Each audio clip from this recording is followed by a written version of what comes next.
Holy Bushido Code, Batman, Tiki here. And BlueDragonFive. And welcome to the show where long ago that dragon vowed to educate me in the ways of Batman the Animated Series by taking me episode by episode through all the highs and lows that the series has to offer.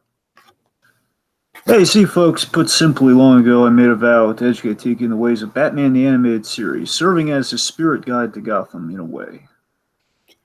And tonight we are talking about Night of the Ninja. What'd you think?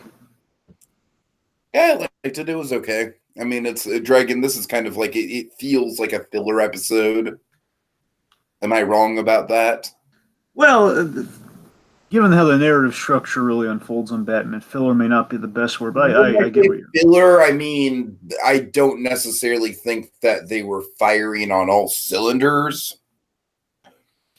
Not to say this is bad, just to say, like, I didn't necessarily walk away from this one being like, oh, man. I mean, don't get me wrong. There's some good stuff in here. By all intents and purposes, this, from what I know about Iron Fist Season 2, this very much feels like Iron Fist Season 2 wrapped up into 20 minutes.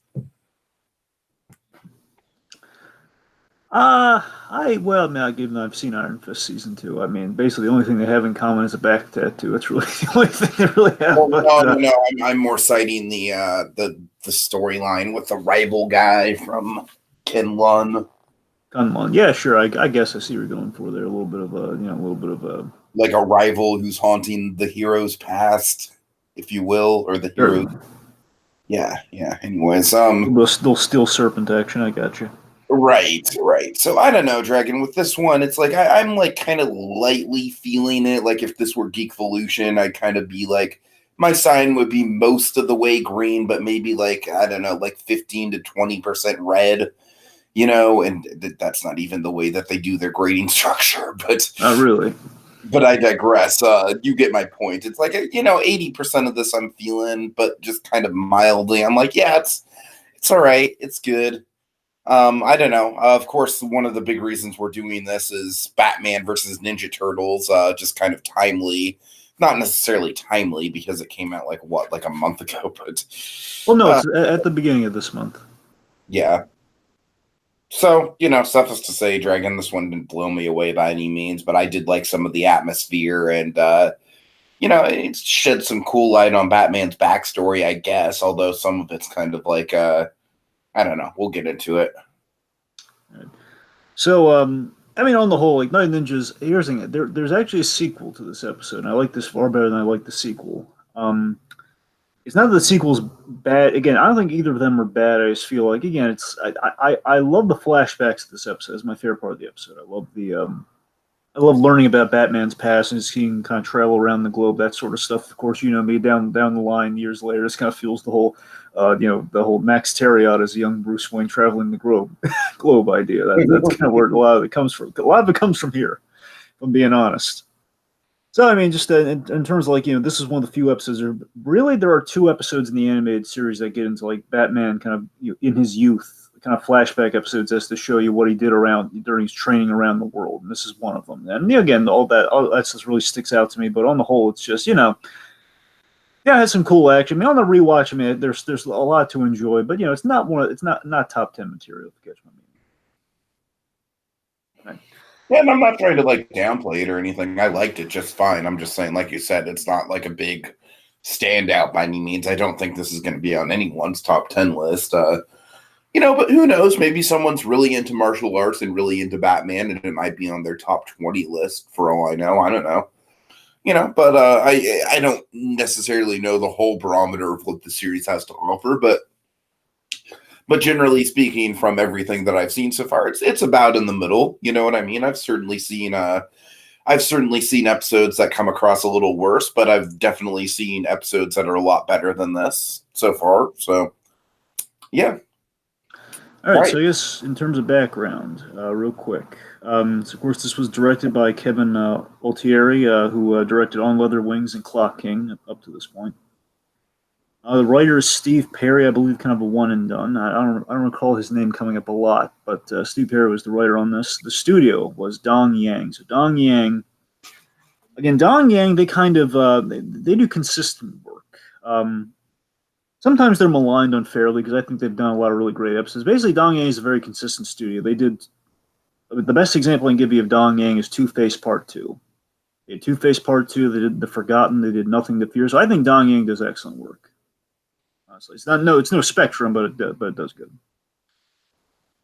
So anyways, just broadly, only one last thing really to kind of go over here. So the ninja Kyodai Ken is an original character for the series, and basically the ninja, as far as I can tell, was kind of their foray into a kind of therefore into kind of getting into Bruce's backstory, kind of exploring kind of Bruce Wayne's time abroad. So that's pretty much like they wanted to explore that, so they created a character that would allow them to do that. So that's pretty much all she wrote on Night of the Ninja in terms of background. Not a lot there. Okie dokie. So let's start. All right, so we start at Wayne Cosmetics. Robbery going on here. We have a knockout gas fill in the room here. Our night guard is taken out non-lethally because that's best safe for a movie we're going to be talking about soon.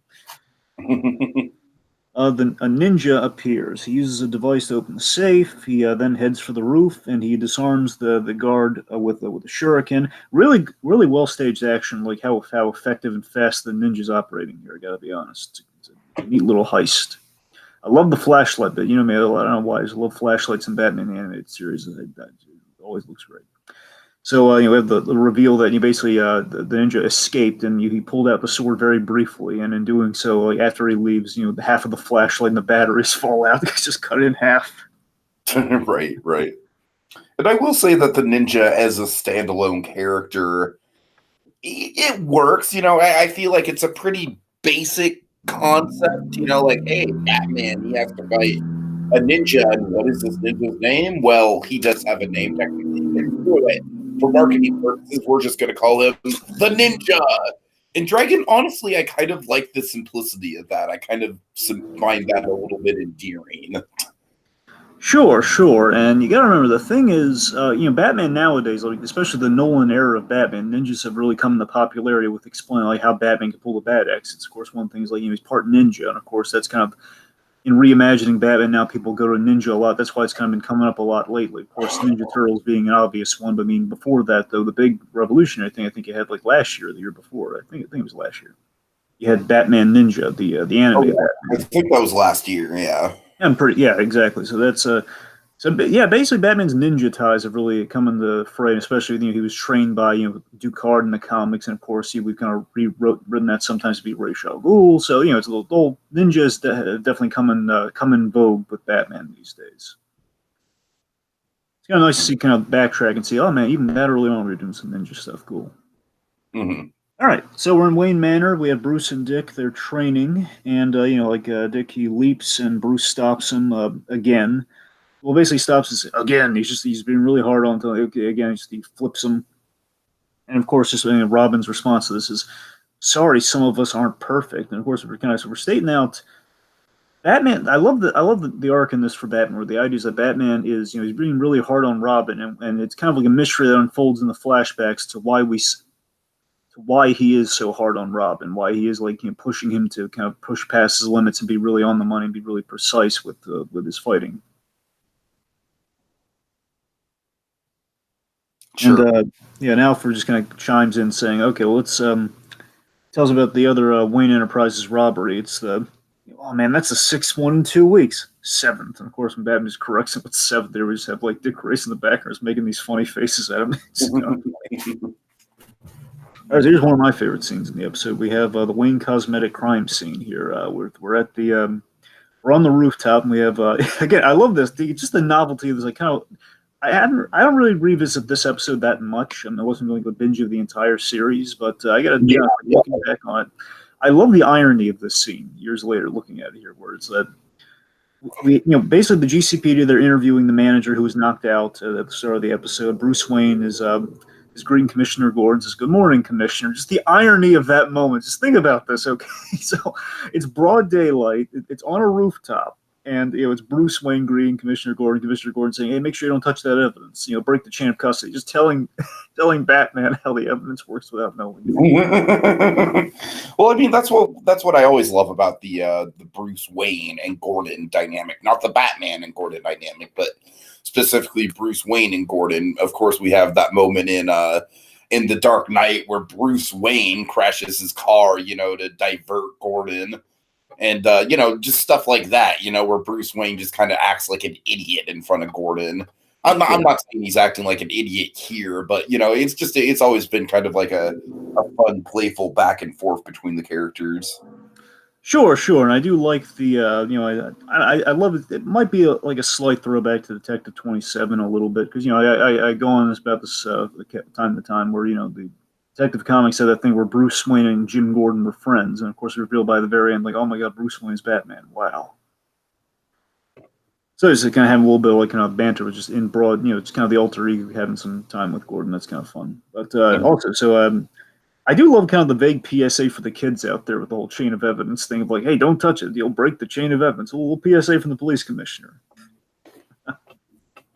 Anyway, so as Bruce is basically looking at the shuriken that's holding the gun of the guard against the walls, he's looking at this, and of course it has an air of familiarity about it, which leads into our first flashback of the episode. We see Bruce Wayne. We got some fantastic transitions into the flashbacks, by the way. That we do, and also I like. What do you think about the washed out look? I like kind of like it's not like.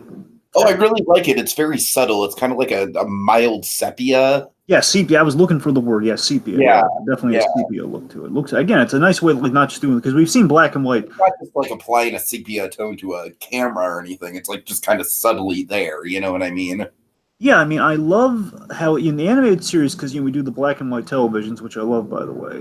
When we do that, sometimes occasionally there might be a flashback in black and white. But if I'm remembering correctly, I want to say the last time I can truly recall a legit flashback, because I mean we've had two flashbacks on top of my head, because we had the whole "It's Never Too Late" where we saw Arnold Stromwell and his friend who lost the leg. We saw that flashback, and I think that was just straight black and white. But I could have sworn the Harvey Dent in the Poison Ivy episode, Harvey Dent was digging Stonegate Penitentiary. I think that was that. I think they used that sepia tone there. I could be wrong. It's been a while. Right.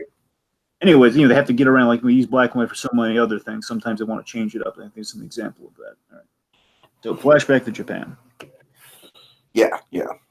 Okay, so first of all, I really like this. I don't know exactly what his name is, but the sensei character. Yeah, Euro Sensei. I don't know. Yeah, I don't. Yeah, I just think he's got a really nice kind of sense of honor to him. He does. Like, I buy this guy taught Batman. Yeah. So, Bruce and sorry, Kyoto-ken. Yes, Kyoto-ken. Kyodai. I swear to God, this is going to be like a Caballeros situation. Oh god. That's why I'm just going to call him. There's literally no O. Kyodai. I don't know where you're getting the O from. Kyodai. There you go. Kyodai. All right. Anyways. All right, go on. So yes, Kyodai swiftly defeats Bruce in a match in training. Flips him just like he flipped Dick Grayson. Yeah, exactly. And then after the match, he's just like, "Oh, do not be depressed." I'm not going to do the accent. You're not bad for a rich man's pampered son. And then, of course, the sensei really doesn't like that. I love how pissed the sensei gets, man.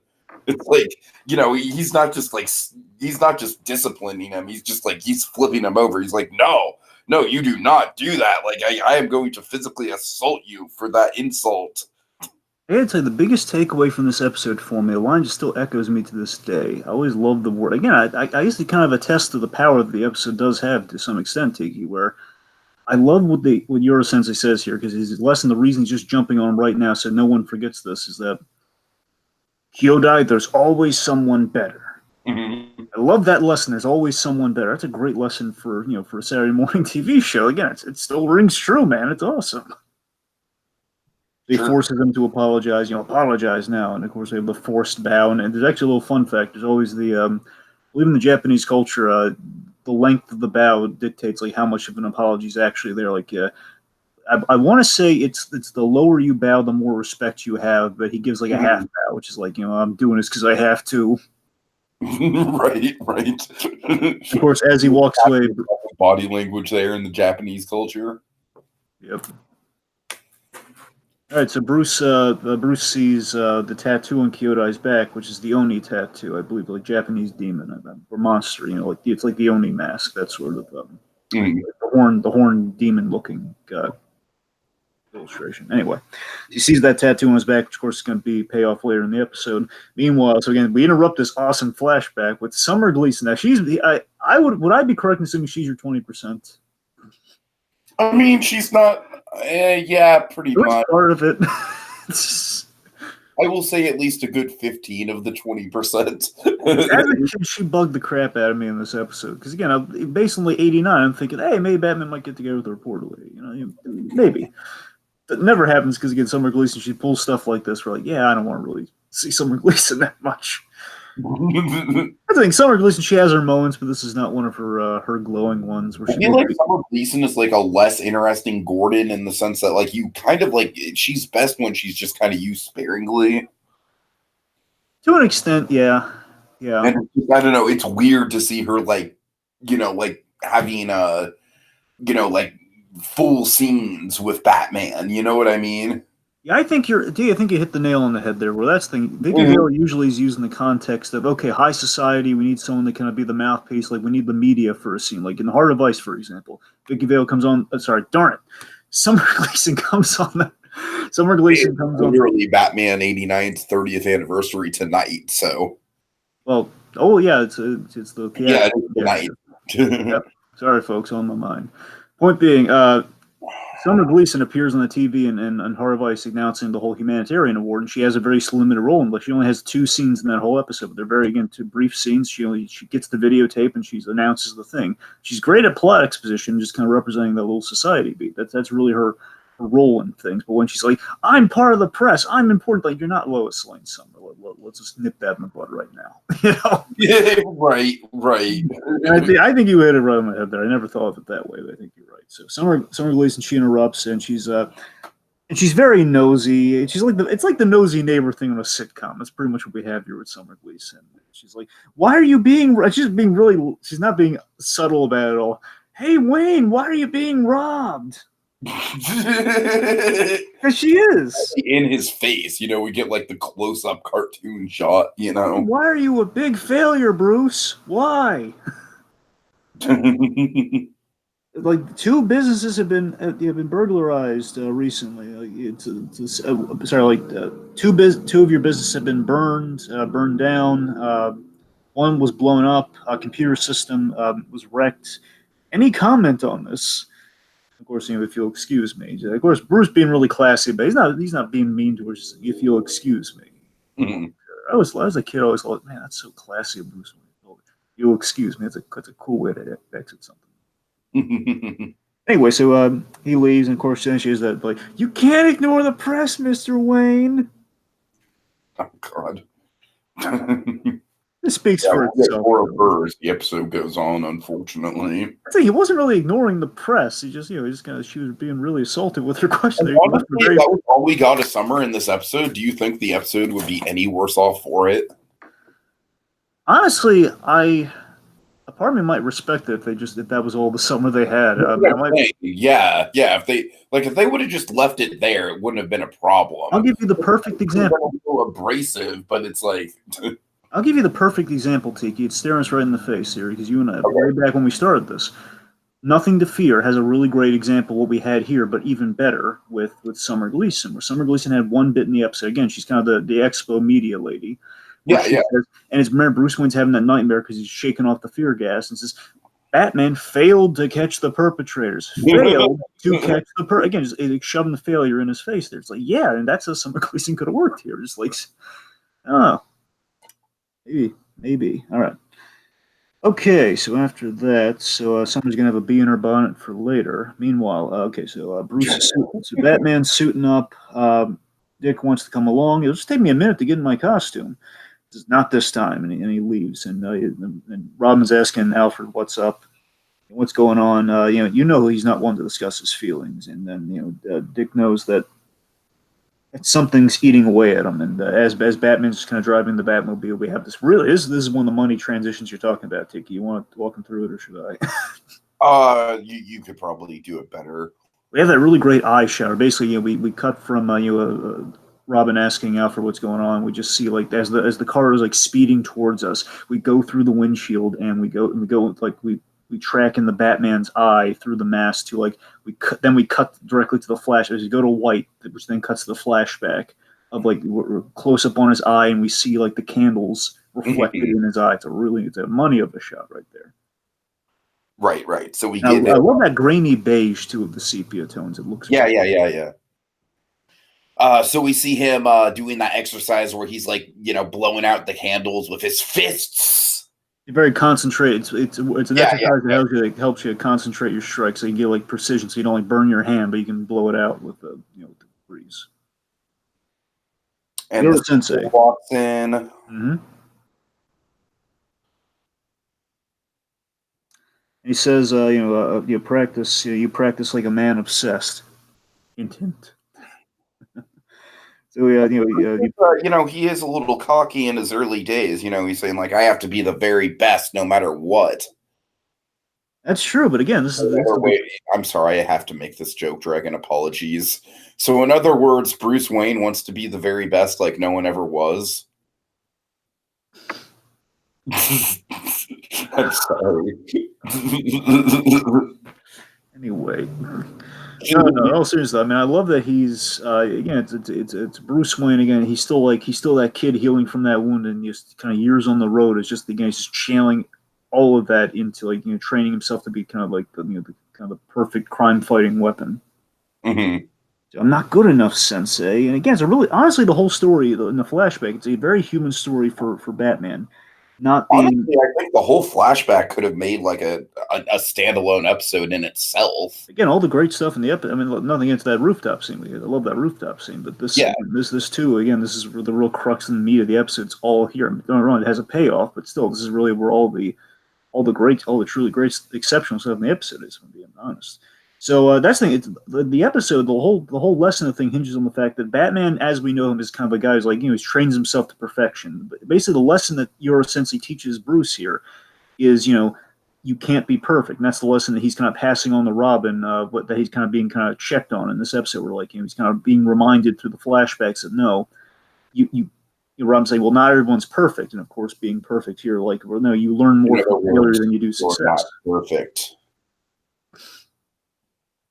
In other words, yeah. No, but seriously, it's a great parallel to kind of like how it's almost like how a parent passes on their crappy childhood onto a kid. Sometimes it's kind of what's happening here. He's passing on his faults onto the next generation. This episode's kind of like a gut check for like, no, you don't want to do that because again, you learn more from failure than you did success, and you got to do that now so you can kind of pass it on to the next generation. It's a good story. Uh-huh. All right, so let's see. Again, just passing on the insecurity argument. All right. Okay, so then we have, and then back to the present then. So after that little kind of lesson there, we cut back to the present where, so the ninja is grappling up the building using that really kind of cool claw grappling. Okay. This is one of my favorite scenes in the episode just because it's pure atmosphere, and I feel like that's one of the things that the animated series, like no matter how good the story of the episode is, always excels at. Yeah, and this is where really this is where the director really shines. Basically, the director is Kevin Altieri is a real visual director. Of course, Altieri was one of the I believe I can't remember if he was necessarily a director on Phantasm, but I remember the way Phantasm broke down is you had like kind of a writer almost on each act, and you had kind of all four animation units, which would include Altieri. All four directors kind of leading like a section of the movie. I'm pretty sure Altieri had one. So Altieri, he's responsible. He's the visualist of all the Batman directors. That's his big lot in things here. So Altieri, he's getting a real kick out of doing those eye shots and everything, the transitions and like kind of stuff. All like where the clouds pass over the moon as the ninja walking towards Batman. That's classic stuff. Like Batman sneaks up on a ninja using the moonlight. That's cool. Right. It is. Oh boy. So let's see. So we have like this, I believe the ninja goes for a leap and he dodges the sword the last minute. Then we have the theme. I love the other big thing of the episode too. Has always stuck with me. I love the ninja's theme, like the ninja Batman rivalry. Yeah. Really cool. And like the whole the animated series is pretty damn consistent with. Oh yeah, and the whole positioning thing with the IDs, like again, the theme is like it plays that music and they circle around each other because that's the music they always play when they would battle. It's a great kind of like 3-act structure thing kind of going on here to an extent where we set up how they've gone around in the past, and again like we're setting up like the music playing during the battle in one guys, and then when they're kind of outside the mask later on. Mm-hmm. Now I think the very telling thing is again you think this is going to be the big rematch here, but the big thing that Robin's going to kind of bring up a little bit later on here is. The ninja cheats. Okay, ninja cheats in the fight here, where he uses a gas gun on Batman, and he goes for the final. He goes before the final blow was struck. Robin arrives with a batarang, saving Batman's bacon there. So then Robin's chewing out the ninja. This is always like this is one of Lauren Lester, of course, being the voice of Robin. I got to tell you, this is one of the definitive kind of Lauren Lester Robin bits here because it's so nice what he says about Batman here. Hey. Batman's my pal. My pal. I'm not just gonna let you go sneaking up on him. He can be a major jerk sometimes, but you gotta love him for it. No one's gonna fillet him while I'm around. Yeah, you're right. I think Robin is definitely a highlight of this episode. He's definitely something that sticks out. Yeah. Let's see. So then the ninja says like another time, and he runs away. And as he runs away, I believe there's here's the thing. So when Robin threw the batarang, it ripped. You would basically hit the back of the ninja. I'm pretty sure. It ripped the costume, ripped the hole in there. We have kind of Batman being the ultimate detective here. So as he runs away, the ninja flees. Robin gives chase. Then he throws the batarang at him, and tries to rope him in there. It kind of fails as the ninja mid jump. I believe mid jump the ninja gets away, and Batman mid-jump, he catches a look at Kyodai Ken's tattoo, and he recognizes that tattoo. The ninja is Kyodai Ken. Oh, yeah. And of course, now Batman gets up, like, are you okay? There's nothing more to do here. Just, this is a really, it's like, Robin just saved his bacon. He just walks off, and then Robin. Thanks for saving my bacon, Robin. Oh, no problemo, Batman. There's another great. Well, this does have some of the best Robin lines. I got to be honest in the series. It's some really. You know what? It's nice to see Dick Grayson being somewhat immature because at this point in the Batman timeline, like I am so used to Dick Grayson being like the, like the stoic, almost like the Gohan of the group. You know what I mean? That he is. So I'm just saying it's nice to see Dick Grayson kind of being a little bit more youthful in this episode. It's a nice throwback considering how far we've come with like all the multiple Robins and everything. Sure, and of course this feeds into the greater arc of like the whole Nightwing thing too, because you're seeing how light and kind of funny was in the beginning and seeing where that goes. So so then now they're in the Batmobile, and Robin's asking some really good follow-up questions. And I love this. Again, this is kind of a PSA for the kids out there who might not know like all the ins and outs of kind of like the samurai ninja kind of Japanese culture here. But I love how Robin this conversation kind of spells it out here, where he's questioning the Bushido code of the samurai. I think he says Hoyle. The point being, it's the same. It's maybe okay for any uber samurai fans out there. Maybe it's not the same thing, but I'm just for the layman like myself. Okay, Bushido is kind of like the ultimate code of the samurai. At least that's the one I think we're all most familiar with.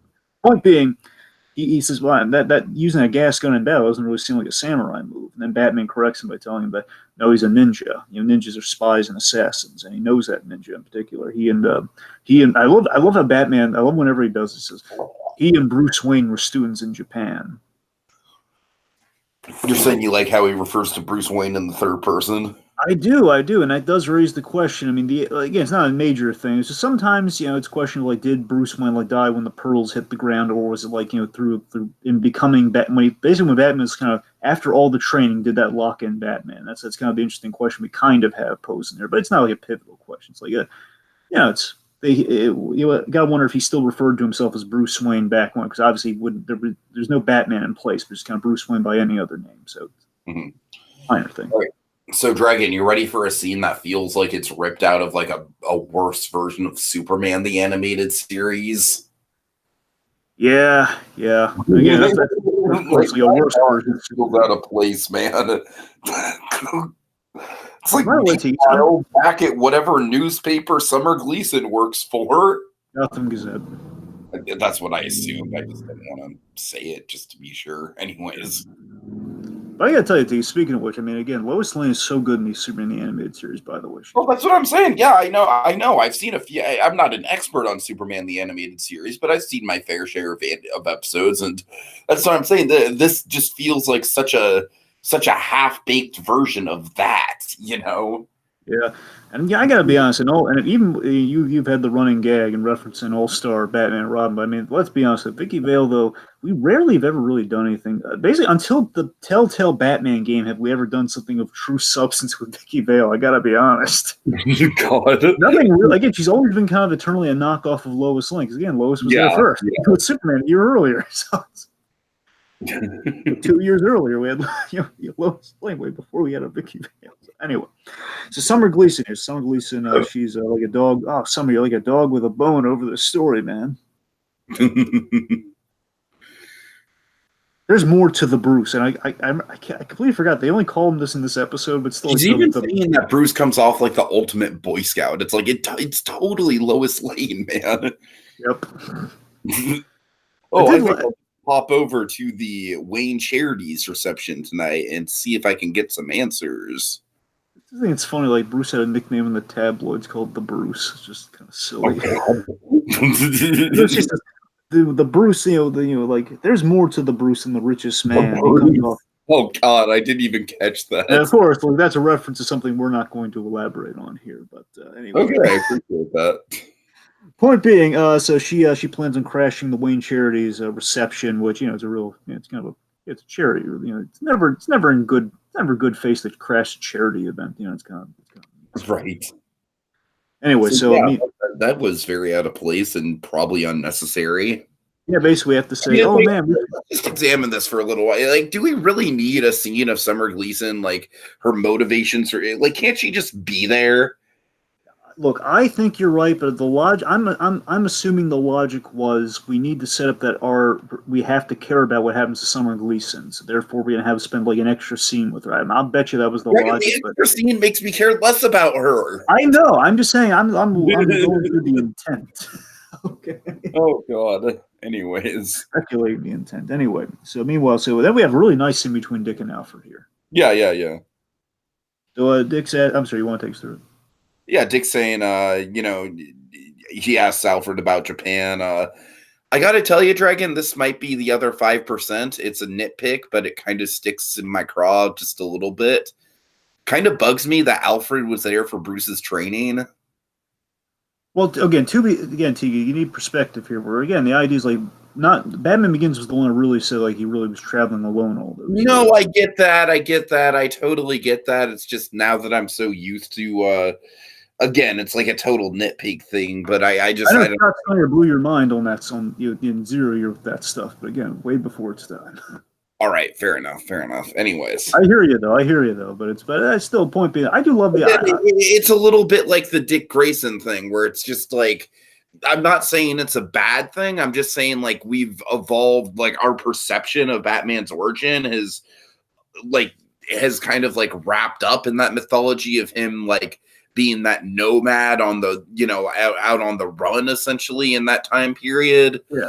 So it's a weird kind of like throwback to when that kind of stuff didn't exist in the canon. You know what I mean? I gotta tell you, even just way back when though, and even after Batman Begins comes out, I'm like I get the value of the whole stuff, kind of a lone nomad thing, but by the same token though, it's just kind of a lovely image of just Alfred's kind of joining Bruce along the way and like he's like taking in the culture while Bruce is like training his all get out. Yeah, it's kind of pleasant. Like the Hong Kong scene in Dark Knight where Alfred's like, "Oh boy, I get to put suntan on the girls." That's what I'm. It's like, yeah, Bruce is all business and then Alfred's all play. That's what I'm saying. It's just the fact that Alfred here is the wonderful F. from Zimbalist Jr. saying, "Oh, I was there with him, boy. Lovely country. I especially like the tea. Of course, Alfred will like the tea. That's awesome. It just sounds really pleasant."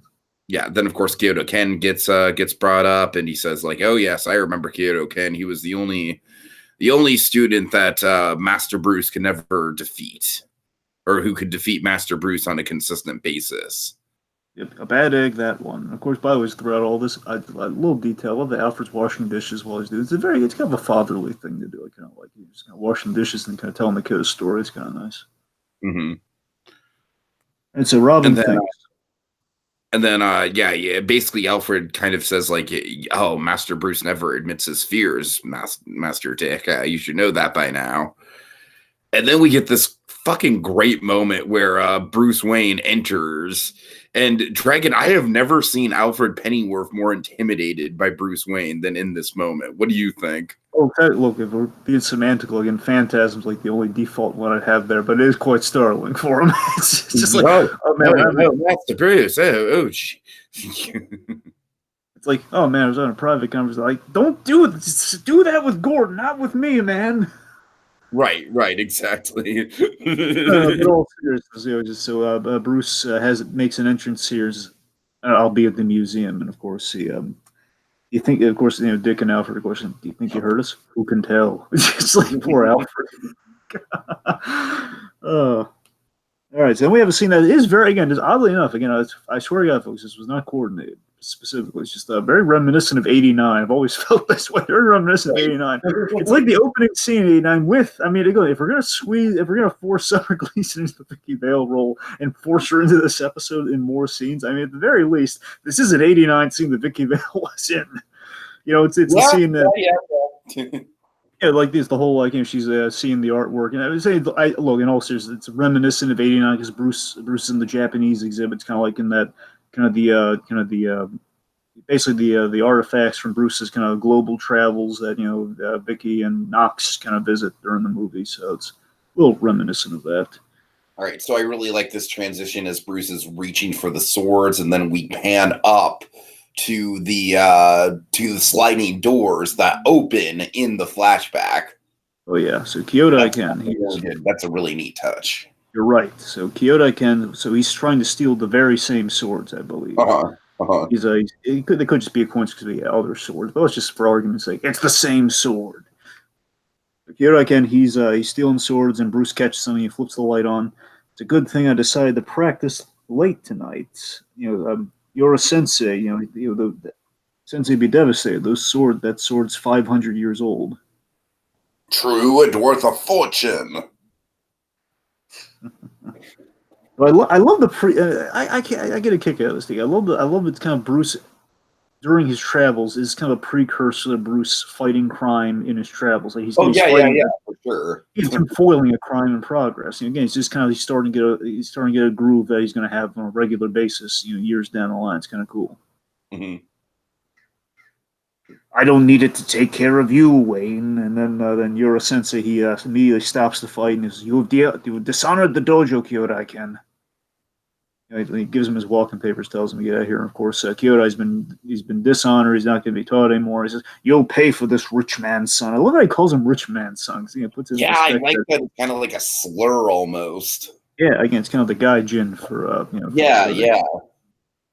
So I will take all you hold dear away. I will take away all you hold dear, and then I will destroy you. And he walks away from the swords. I'm sorry. As that happens, then back to the meantime, Bruce walks away from the swords. He's kind of walking away from that memory in a sense. And then we have Summer Gleason watching him and following that. But this is like, oh, I'm here to eat up more screen time. However, I always did love this bit, though. I do love this bit where it's a perfect pose. Just Bruce Lee's arms folded because he's thinking about stuff, and again, he's Batman, so he knows she's been following the whole night, just like she's like sneaking behind him, and he kind of scares her, saying, "Why have you been following me all evening?" Just like, wait, how did you? Okay, look, that's great. Look, it's caught her off guard. Serves her right. And she says, "I have a job to do." And says, "It's late, Miss Gleason." Again, he's being very polite, all considering. He really is. He's being like passive aggressively polite, but that's about the best you can hope for when you're bothering the dude at his own charity event. Exactly. So basically, and this is where she steps over the line. Again, this is where unfortunately we're kind of stuck with more Summer Gleason in the episode. But again, we need it for stakes. This is like when we get Jennifer in the car and Back to the Future Part 2. In essence, yes. And here's the thing: we actually Yeah. The only difference is we need her for a plot reason here. It's like, what if she was in there for a reason instead of like, now we're stuck with her. Well, feels like we're stuck with her. Point is, so Bruce gets in the car and she jumps right in the car. I do love this reveal, and this again is a sneaky ninja trick for Kyoto here. I love that we reveal that. It's just, what about, does the ninja have anything to do with your time? I know you spent some time in Japan. Does this have anything to do with the ninja attacks? And of course, the driver slash the valet, he's revealed to be Kyoto. Have a nice trip. That's great. That's wonderful.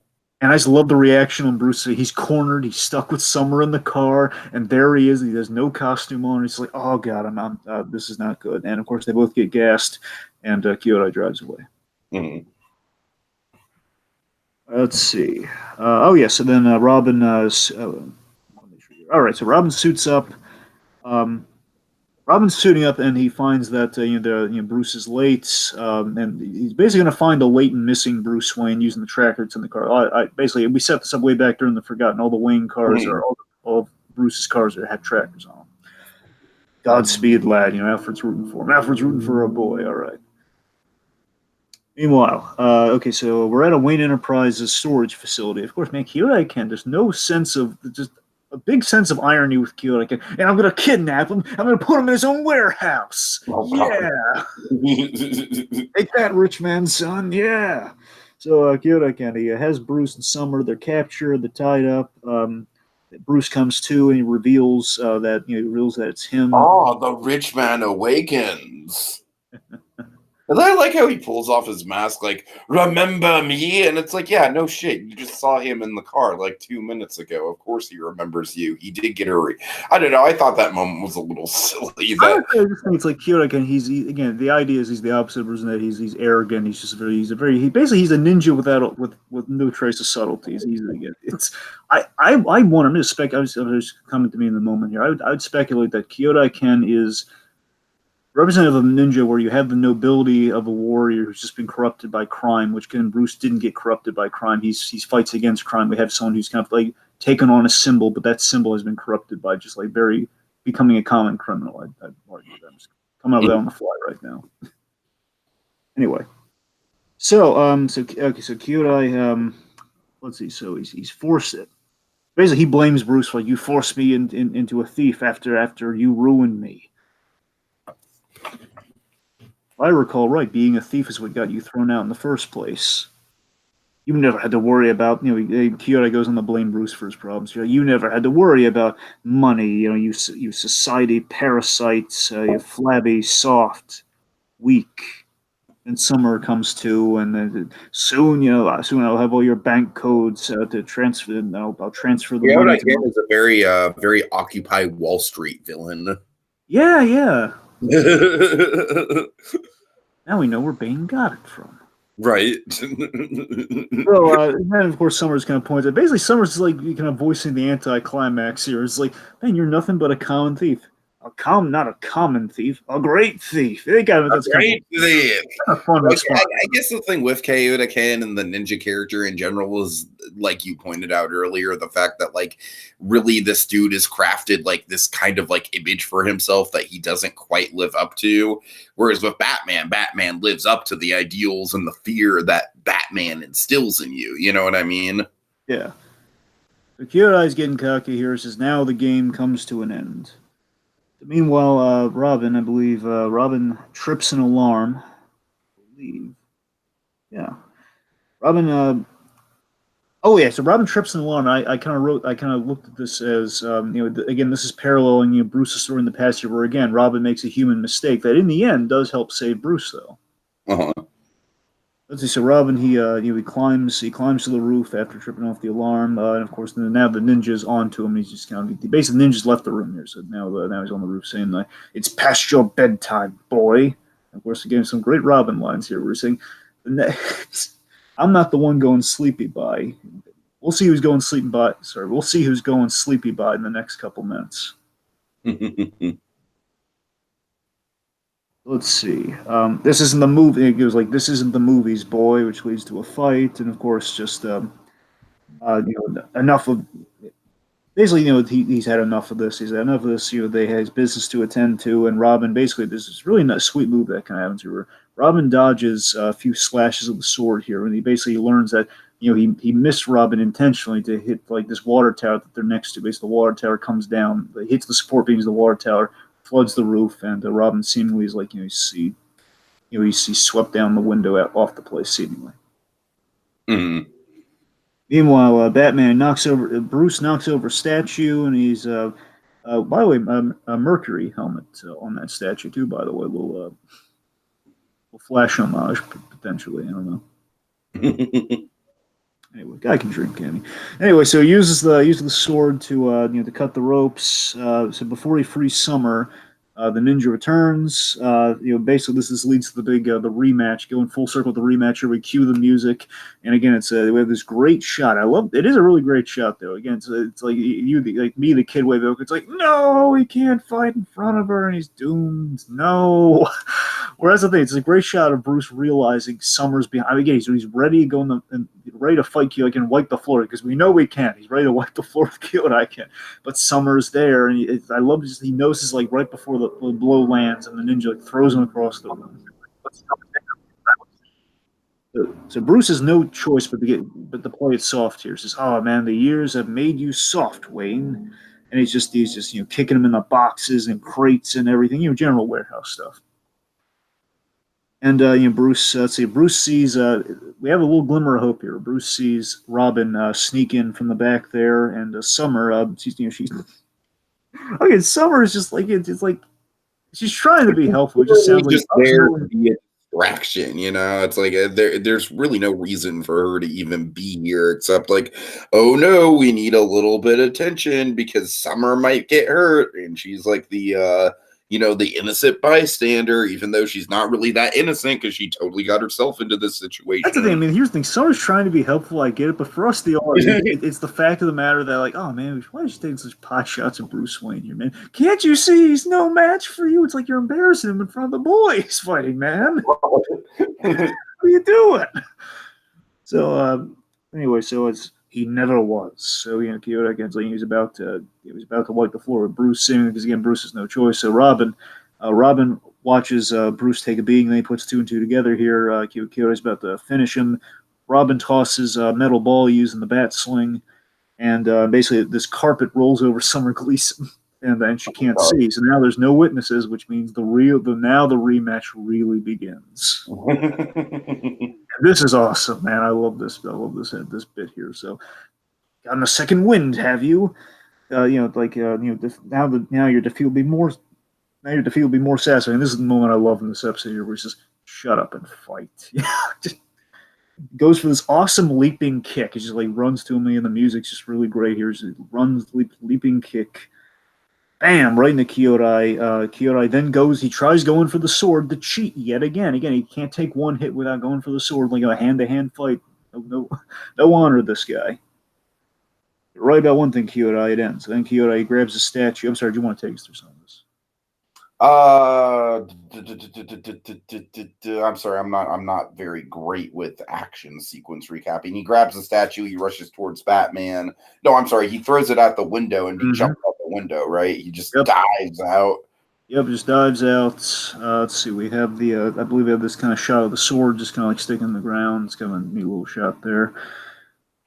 And let's see. So then we have kind of the coda at the end here, where we have it's morning at Wayne Manor. So I do like the whole thematicism here of like Night of the Ninja. It's the morning after the the night. So. And I always appreciate stories that take place over one night. That's honestly, I know you don't like this movie, but that's part of the reason why I dug Good Times so much. Right.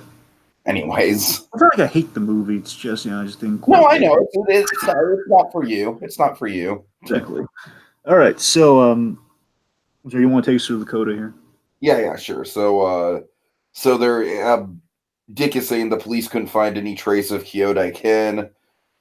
You think he escaped? And Bruce is saying like, no, ninjas are very resourceful. Do you think he might return? It doesn't matter. I defeated him once. If necessary, I can do it again. And then he had you worried there for a while, didn't he? Bruce is just like, Well, thanks for your help. It would have been harder to defeat him with Summer watching, maybe even impossible. And that's kind of the closest he gets to saying, "You did good, kid. You did good." But we have this moment where Alfred and Dick have a look exchange between each other. Right. He's not saying it, Master Dick, but he's proud of his boy. Oh God. So Bruce and Dick are having breakfast to set to the sunrise. Yeah, and we play the ninja music. It's nice. Hey, final thoughts. Yeah, final thoughts. I mean, like I said, it's not like this one is going to stand out as like, oh my God, it's like a top 20 episode or anything. It's like it's firmly in the middle of what I've seen of the show so far. It's not anything that's mind blowing or fantastic, but it's definitely got a lot of cool atmospheric moments, and the flashback is really good. But unfortunately, Summer does drag it down, so it's kind of got some pros and cons going for it. But overall, I enjoyed myself. It's not like it's not like some of the lesser episodes where I'm just like, okay, this is just stupid. It never resorted to oh God, help me out here, Dragon. What's one of the ones that I really didn't like? Well, I remember you really had something against Cat in the Claw. Cat in the Claw, yeah, that's the one. Part 2 specifically. Remember, you really didn't like that one. I mean, we make fun of the Forgotten because I like the parts. I like the Forgotten as a whole. Boss Biggs. Yeah, you love Boss Biggs there. Of course, I think collectively, probably, I've got Batman in my basement. That's probably. I kind of like I've got Batman in my basement. It doesn't feel like Batman at all, but I like it as like kind of like this weird pop culture relic of a non-Batman episode. I forgot. Well, yeah, there's the worst one. I don't know why you just didn't jump to this in the first place. Prophecy of Doom. Prophecy of Doom. Oh God! Oh yeah! Fuck that episode. That was a chore to get through. I mean, Tiki, that one and one that we'll cover down the line. Those are like kind of rivalry. Those there for me. There are 3 episodes that I mean. Again, I'll give I've Got Bat in My Basement a break as well. I mean, look, I won't. It's not great, but I mean, I won't say it's the worst one personally. But I mean, for me, it's like the thing I like about I've Got Batman in My Basement is it feels kind of like Amblin-esque.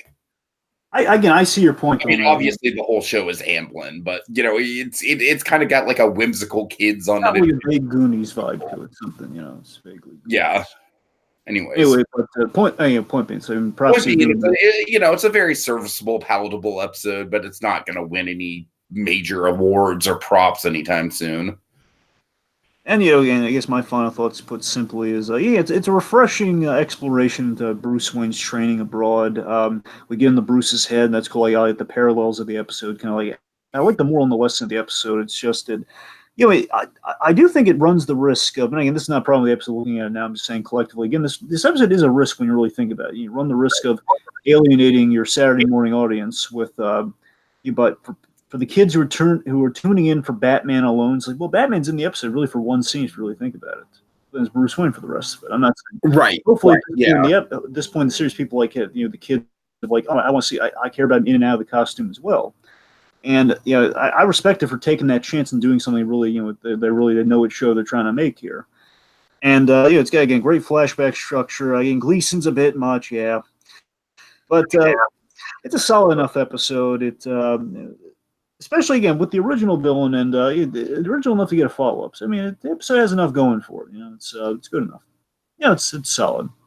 All right. So Dragon, let's cue up your Dozier. Catwoman returns. Roland Daggett, up to no good. Again. A pet plague on Gotham. Can Batman save Catwoman before time runs out? Will Peter be up in arms?